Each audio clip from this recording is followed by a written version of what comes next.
Oh, So on this episode of the Mama podcast, we are joined by Ryan Griffiths, who is the engineer manager for iCandy. So welcome, Ryan. We're really looking forward to hearing all about iCandy and the latest prams that you have, etc. But first of all, tell us about yourself, because I know you're a dad and you've worked at iCandy for a while. So tell us all about your home life and how you came to work for iCandy. thank you very much for having me. My name's Ryan. I'm a father of two, so I've got a 4-year-old son and a 2-year-old daughter, and I've worked for iCandy just under 5 years now. I came from a traditional sort of engineering background, studied at a uni. I've worked in various industries, and then looking for a new role, and this came up, and I was.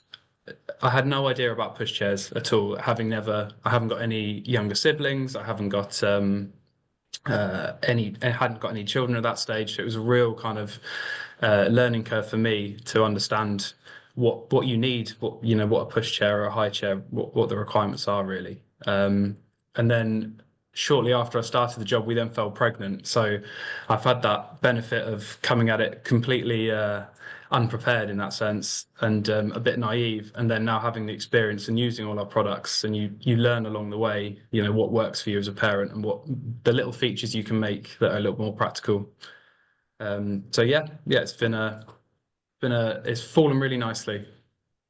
Awesome. And I think, there's quite a lot of engineering that goes into like making these pushchairs pretty slick. So it doesn't necessarily feel like a natural path, but actually they're like incredibly complicated. Exactly. Yeah, there's hundreds of components that have all got to work seamlessly. I guess the best products are the ones you don't notice the engineering. Everything will work perfectly first time and you don't ever think about it. But yeah, there's a lot of hard work and thought and effort and sweat that goes into these things, and a lot of testing. So yeah, it's a fantastic industry to be an engineer in. Yeah. Yeah, you make it look easy for us. So I do. Well, definitely. And I know that iCandy have lots of different products. What's the difference between, sometimes I hear the word stroller or buggy or pram. Some people refer to it as a travel system. What's the difference between all of them? So the terms have become a bit sort of interchangeable in recent times. Yeah, as you said, you hear all of those sort of terms bandied about, but traditionally a pram was more of a sort of single stage, so just a carry cot, or a simple seat that doesn't last you as long. A buggy was the sort of bit more cumbersome, the larger wheels, and then the stroller was the opposite, so sort of very lightweight, folding up really small. Push chairs is generally the term we use, so it's an option to have a carry cot and a seat unit, or a combination of both. And then travel system is what you'll hear mostly nowadays, which is the option to have a carry cot as well. So it's the newest of those terms and what the majority of people go for. So it's a chassis that you can have a carry cot and a seat unit and a car seat on, or sometimes a combination of two of those. So all iCandy wheeled goods are travel systems, so they're suitable from birth all the way to 25 odd kilos. So when your child's walking independently. It's crazy, isn't it? Like before I had a baby, I had no idea that this other world existed. And then when you're pregnant, it's like, what do I get? What are all the different features? Could you tell us a little bit about kind of the things that new parents should look for? We all sort of talk about the three main factors you sort of look for. So your lifestyle, your environment, and your budget. So in terms of lifestyle, do you use a lot of public transport? Do you already have children? How frequently are you using the pushchair? Then for environment, it's thinking about where you live, where you're going to store the pushchair. Is it in the car? Is it in the hallway? And then budget always comes into these things. So how much you'd like to spend. Yeah, I mean, they do take up a lot of space, don't they? Exactly. And again, this comes down to whether you're going for one of these compact folds, or if you can have a larger travel system. Mm. I always used to try and find one that would fit in the boot of my car. That was my requirement. No, we test with Fiat 500. That's our kind of standard car to make sure everything fits in. But yeah, it's always, again, you're considering your lifestyle and all your factors, and that's a key thing when you're looking to buy a travel system or a pushchair. So That does makes everything so much mainly, sense. sorry, Heidi. Yeah, does it all mainly fit into a Fiat 500 then? Yeah. So you can Wow. do things in general, you can split them down into smaller components. So you can remove the seat or you can remove the wheels and just make everything a little bit smaller. Obviously, the larger the car, the less you need to worry about it. But we always make sure it can suit everybody in terms of for a small vehicle. That's so clever. That's such a good idea. And what sort of stage in pregnancy, perhaps, would it be best for a parent to start sort of looking into these things, looking at the options? And typically, we find families tend to start looking around after their sort of 20 or 12-week scan. For example, if you're having twins, it might influence your choice quite heavily. But as you said, you come into parenthood quite sometimes quite under knowledged, for want of a better phrase. You come in quite raw and you have a lot to learn in quite a short amount of time. So I'd always recommend sort of allow as much time as possible. It's an exciting decision, and you'll be using that pushchair every day, and it's a high value item. So it's quite an important decision. So give yourself as much as time as possible. In terms of when to have it ready, I know there's a lot of superstitions around. I've heard you'd love to have it in the house. It needs to be assembled in the nursery a month before baby's due, and there's no really right or wrong answer. But I'd always recommend having it assembled in good time, really, just in case, baby arrives earlier than expected. It's always worth checking with the retailers as well, because some of them allow deferred delivery. So you can make your decision really early, decide what you want, and then have it delivered a little bit later, so you don't have to store it for whatever reason. Awesome. And one thing I've always wondered is when you go, this was that wasn't a difficult decision, but I think you can overthink everything when they're so small. And I remember just wondering when to move Paloma from like the bassinet when she was lying down to be like more upright. Are there guidelines around that switch and like what to look for in your baby, or how does that work?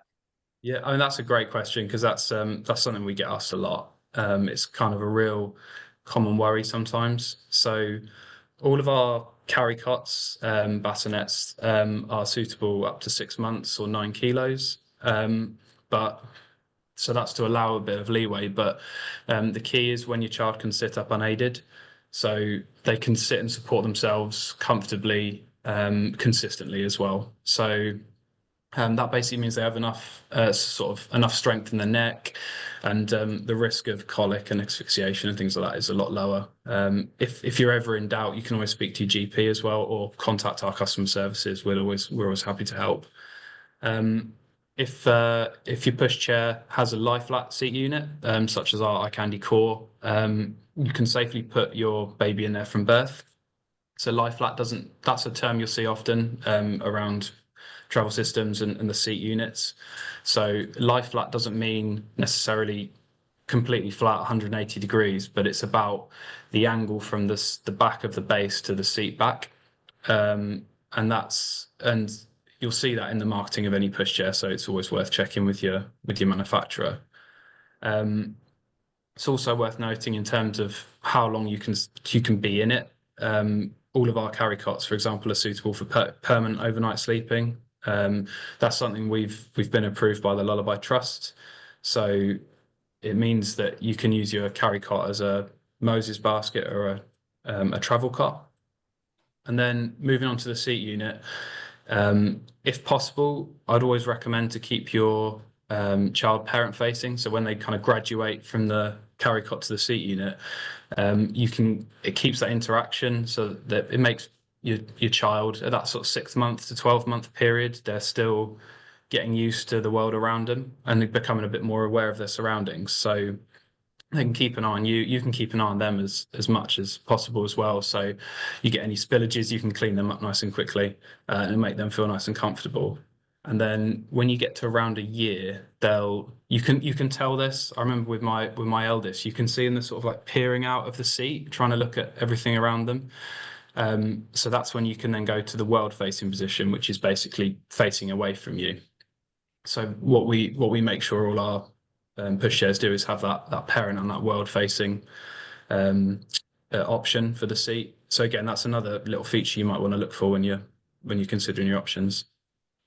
That's so helpful. It's such a good idea. And I like what you said about you could use the carry cot as a Moses basket, because I remember, I mean, it was a long time now since I bought a travel system, but when I had a travel system, I remember that I didn't use the carry cot hardly ever, because I guess that was my lifestyle. I obviously didn't go on very long walks or whatever, but I had a Moses basket at home. So obviously the baby would sleep in the Moses basket.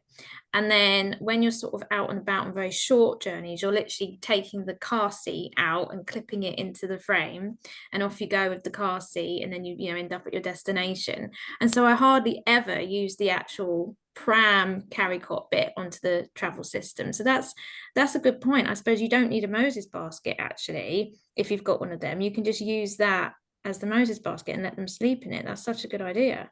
Yeah, exactly. I mean, again, sort of drawing on my own experience, my eldest hated the Moses basket, completely hated it, and we ended up, I think, because they spend, you know, often they'll spend a lot of time in the carry cot, and he'd become so comfortable in that carry cot, we basically used it as a crib side Moses basket, so he'd sleep in the carry cot overnight and for the first few months. Again, I think there's no hard or fast rules. Sometimes with parenting, you've just got to work out what works best for you. So for us, it was for my eldest, it was sleeping in the carry cot. For my youngest, it was co-sleeping.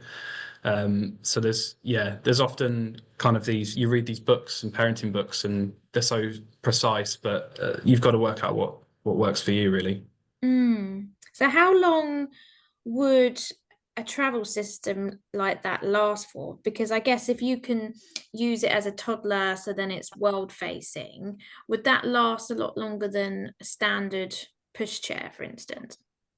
I think there's two things you really need to look out for if you're kind of trying to gauge how long your pushchair will last. The first is the weight limit, and sort of have a look at the size of the seat.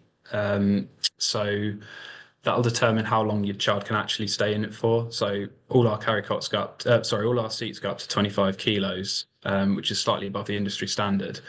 That just means that's a 4-year-old, maybe a 5-year-old, depending on the size of the child. Again, this is another thing that parents sometimes parents could really do with knowing, is that most things in the nursery industry are done on height and weight, because children vary. Children grow at different rates. So that's the first one. The second is the warranty period. That kind of gives you a really good idea of how good quality your pushchair is, how long it might last you. So a longer warranty period means that they're back in their product. You don't, as I said before, you don't want to ever notice the engineering. It should be like the sort of the quiet helper in the background. So yeah, we've got a 5-year warranty, for example. So that means we back our quality and our longevity of our products. So that's another key thing to look out for. I mean, and the other thing to consider is kind of we often hear stories about how our pushchairs are passed on through the family.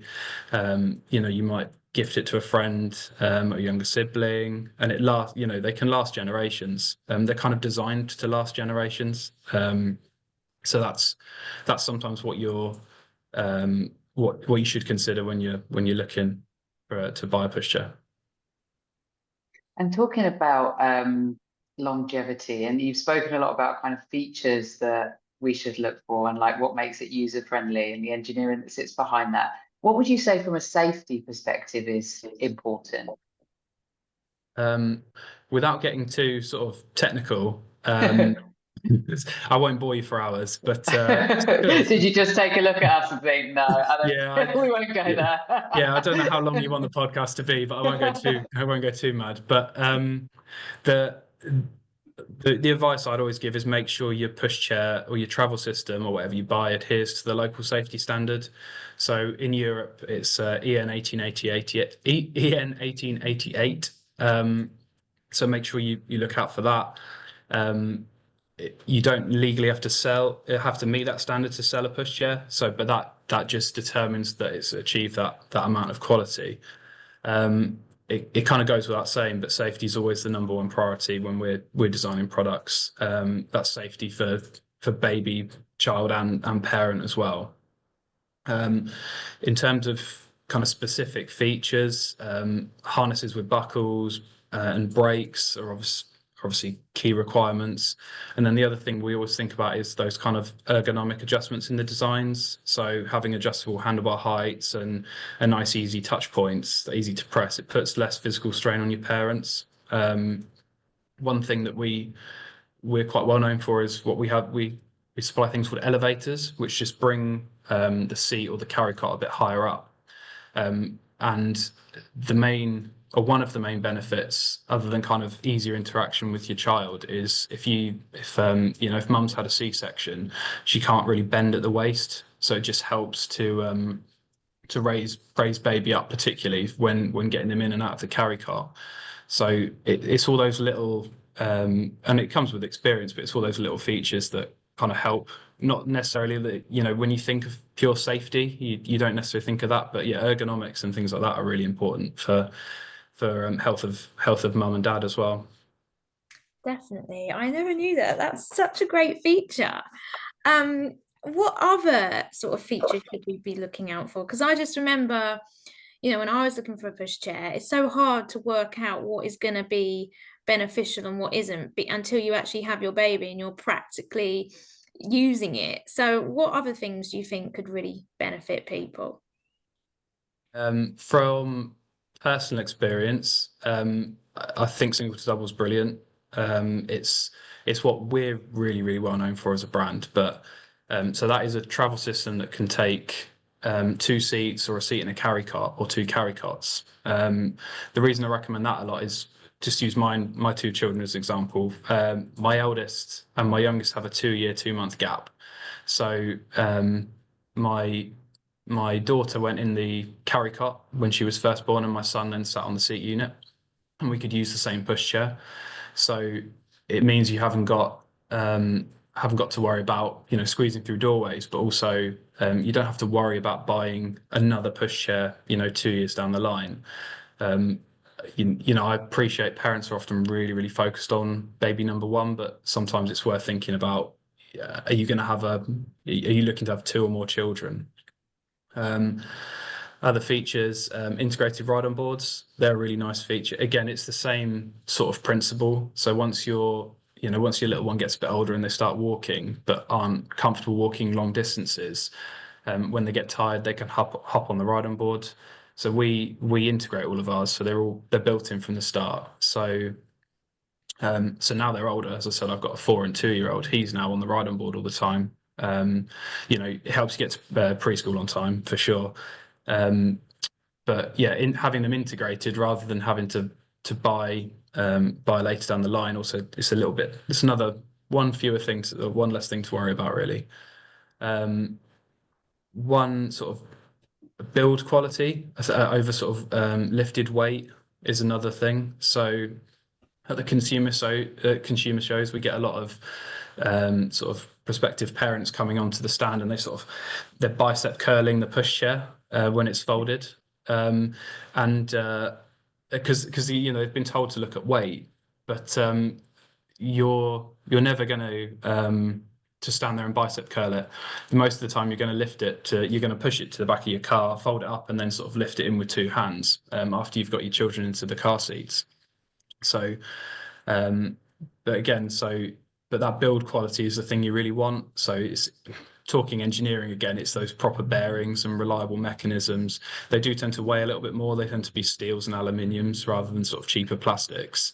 But our ethos has always been it'll last a bit longer, and it's what parents really need. You want something really reliable, that will last as long as you need. You don't have to, you don't want to be. It's like a car, really. You don't want to be worrying about it breaking down all the time. The key thing, for me, that you can tell the quality of a pushchair straight away, generally by how effortless it feels to push. So we've sort of coined the term sort of the wrong supermarket aisle. So you're going down the aisle, you've made a mistake, and then you sort of need to turn around one-handed. So you should be able to push any sort of any good quality pusher with one hand quite easily. Again, that's quite practical when you're holding your toddler's hand at the same time, or holding a basket full of shopping. So I think the best thing to find out the key features for you is kind of get your hands on the pushchairs, sort of try all the features, push it around, fold it, and that's the best way to work out if it's sort of right for you and your family. I love that. And I love how versatile they are and all the features that you've thought about as kids grow, because I had no idea kids use pushchairs for a long time, don't they? Like I Yeah. used to look at kids in pushchairs on the tube and think, why aren't they walking? And now that I have a toddler, I'm like, she says that she wants to walk, or she'll go on her scooter. And then after about 5 minutes, it's carry, like the dreaded, like, Yeah, and then so like yeah, I've been there. anything. Yeah, anything to make it easier like that. And I can imagine they find like the ride on boards and stuff quite fun. Yeah, exactly. Yeah, they love it. As soon as they work out kind of how to use it, they prefer to do that than walking. Um, And again, it's that, I said about getting to preschool on time, but it's quite nice sometimes to have that, where our ride on boards are built in, you've got your toddler kind of in between your arms as well. So it's quite nice and safe. Because when they're learning to walk, they get tired quite quickly, and they're, maybe a little bit not quite as stable as they should be. So you've got that kind of almost protective element as well. It kind of keeps everyone in that kind of protected circle in front of you, and you can see them. Yeah, it's really nice the language that you've used to describe a lot of these things, like even, kind of parent facing and world facing. I was like, that's really sweet. And just to like think about them now on the like riding board, like looking out kind of like in between you, both from a safety aspect, it's also nice to like have a kind of like a distant like cuddle on the way to wherever you're going. It's nice. So can Yeah, you and tell us, sorry, carry on. I was going to say, yeah, and they sort of feel, my little boy's driving the pushchair. Do you know what I mean? He's standing on the riding board, and he feels like he's in control. But you've got them nicely and protected, and they're happy, and that's the main thing, really. Yeah, it's so cute. Can you tell us a bit more about the different models, the different iCandy models that you have? Yeah, of course. So Peach 7 is what we're best known for. So it's now in its seventh generation. So it's been going for about 21 years, I think. And that's it's all about sort of sophisticated, sort of class leading design. It's our kind of flagship model. So that's what you hear a lot of people talk about when they talk about eye candies, and you see a lot of them about. We've then got Peach 7 All Terrain, which is our newest launch. So that's part of the Peach collection, but it has sort of larger wheels, more suspension, a 3 and 4 wheel mode option, and that's more suited to kind of families that require off-road capabilities. If you're living in the countryside, you're going on big, long dog walks all the time. It's perfect for that. Then we've got Orange 4, which was launched in February this year. So that is a single to double straight out the box. So again, when we're talking about options to consider, that you don't have to think about doubling up later down the line. And that's all about being multifunctional. So it has 30 different configurations of moving the seats in different directions, having two seats doubling up, or carry cots or car seats. So that's really tailored towards those sort of growing families. And if you think you might have a second quite quickly, that can be ideal for you. And then that has the real nice thing about that for us is it has different interchangeable hoods. So sometimes it's really easy to then, if you've had your second, you can change the look of it really quickly by just swapping the color out. We've got Core as well, so that's all about innovation. So It's a really, really innovative single push chair. It's got multi-mode, so you can have smaller wheels for sort of inner city or the larger wheels. Um, and then, so if if you live in central London or central Birmingham, but you go out to the parks regularly, it could be ideal for that sort of thing. So what I'd say is always consider the sort of three factors of lifestyle, environment, and budget before you choose which one you want to go for. That's brilliant. There's so many different options. And just thinking practically, because I'm quite a practical person, what do you recommend in keeping it clean and maintaining the pushchair? Because you compared it to buying a car before, and obviously we have to service a car. Yeah. I'm just thinking about my car right now. It's absolutely filthy. How should we maintain them? Yeah, so yeah, exactly. They're like cars or bikes or lawnmowers. They don't require loads of cleaning, um, but it'll certainly help them work a bit better if you do. So you don't need to clean them down after every outing. And in the first week of owning them, you do because it's your brand new, uh, prize item. But yeah, after the first week, you won't because you've got so many more things to think about when you've got a newborn. Um, but keeping it clean is the main thing. So don't start adding WD-40 or lubricants to parts or anything like that. That can actually be quite dangerous. So if in doubt, contact your sort of manufacturer and they'll give you some advice. We also tend to do a lot of cleaning tips and tricks on our social media channels, particularly in the winter when you're going out and getting a bit more filthy. So it's worth having a look at those. General advice is warm soapy water with a sponge or brush for the metal and plastics, particularly things like wheels. And then for the textiles, sort of catch the stains early is my personal advice. When it's first happened, you'll always be carrying baby wipes, so try and baby wipe it off straight away. A lot of the fabrics tend to be machine washable as well, so worst case scenario, you can chuck them in the washing machine. One key thing we always get asked, and it can be a potential worry, is kind of your fabric color choice. And I don't want to be too graphic here, but my personal advice is really don't worry about fabric color. Kind of darker colors are better for stains at the back, and lighter colors are better for the stains at the front. Again, yeah, appreciate that's a little bit graphic, but I can talk from experience there. And um, and you touched on MOTs and servicing earlier, and that is something that we actually offer.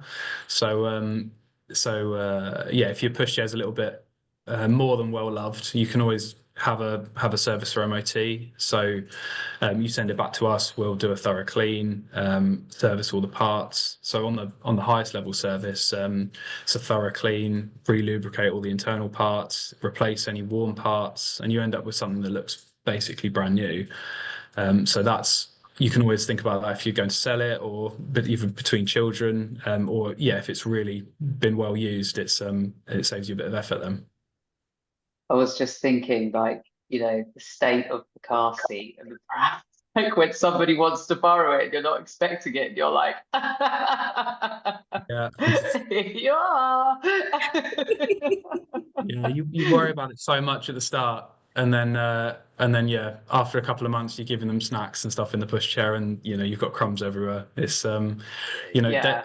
they're designed to be practical, and they're designed so we do consider all those things. We do things called user trials. So before we launch any product, we have all the testing standards and everything like that, but we actually give our products to real parents, and they go out and use them for weeks or months, and that's how you iron out all those little issues. You find little cracks that crumbs and stuff build up in, and then you can kind of rectify that before we go to production. So that's that's our above and beyond that we like to do, because it's about practicality for parents. and reliability for parents. And the testing standards obviously don't have it would be nice if they did, but they don't have a crumb standard or a smearing chocolate down the fabric standard. But that's a fact of parenthood. So yeah, we make sure all of our stuff is all suitable for that. Incredible, thank you. I think this has been so helpful in demystifying like everything that goes around, like pushchairs, strollers, prams, travel systems, etc. The amount of thought that goes into. I'm glad that you put just as much thought into making them as parents do into buying them. It's nice to hear, and I think we've got Yeah. one last question. What advice would you give to you? What one piece of advice would you give to new parents looking to purchase a pushchair? I'd say go out and try as many as possible. So local stockists, baby shows are great. They'll have a variety kind of on hand. They're always very knowledgeable. I'd say maybe do a little bit of research online so you can narrow it down to a few brands so you're not overwhelmed when you go into stores or into these shows. But you can then find maybe a few brands and models, again, based on lifestyle, environment, budget, and a design that kind of resonates with you. That's one piece of advice. I've got a couple more if you don't mind, but bundles are a great idea as well. So keep an eye out for those. They've become quite common in recent years now. So you basically get everything you need. You'll see that term bundle quite a lot. So it just makes kitting yourself out a little bit easier, and it'll save you a bit of money as well. So it means that you have one purchase where you get, so for example, our Peach 7 bundle, you get all of the accessories we do thrown in, and then you can have your car seat and base in there as well. Sometimes you can get different brands as well that will team up and bundle together as well. I think the best bit of advice I was ever given before I had children was think about how often and how long you'll use things, and that determines how much you should spend. So take a pushchair or baby furniture, you use that daily for years and years. So that's a good place to invest in. Whereas if you're going to use it for a couple of months or a couple of times, then that's maybe where you can save a little bit of money. I suppose the only exception to that is car seats. So anything safety, safety, don't skimp on those. But the final thought is try and enjoy it. Try and enjoy the whole process. It's quite unique. So being pregnant, of buying everything, becoming a family, and then seeing how your children kind of really change and develop. That's been the real the best thing for me being a parent. I know it's a bit cliche, but it's really fulfilling, and it's a lot more fun than you think it'll be. You can think of it as quite overwhelming, but yeah, it's a lot of fun, and yeah, it's really enjoyable watching how they kind of grow and their personalities develop and everything around that. It is so much fun. It's so much fun. I mean, who doesn't like shopping, right? It's a great excuse, isn't it? And yeah, you're buying for someone else as well, so it makes it easier. So, but yeah, you can spend a lot of time researching, and then yeah, enjoy the process of going out and trying things and working out what works best for you. Absolutely, absolutely. Well, thanks so much for speaking to us, Ryan. This has been absolutely fascinating. I've learned so much, and I know it's really, really going to help parents in choosing what pushchair to buy. Yourself and iCandy have been so kind and put together a page on our website all about how to choose the right pushchair. So that is on our website as well. And I guess people can come onto the iCandy website, can't they, and see all the different models and find out where their nearest retailer is, I guess. Yes, yeah. We've got a UK call center as well. We're at all of these sort of big shows, and yeah, ever on hand if you need it. And yeah, there's plenty of information on the website. Wonderful. Well, thanks so much, Ryan. Yeah, thank you very much. It's been a pleasure. Thank you. Cheers.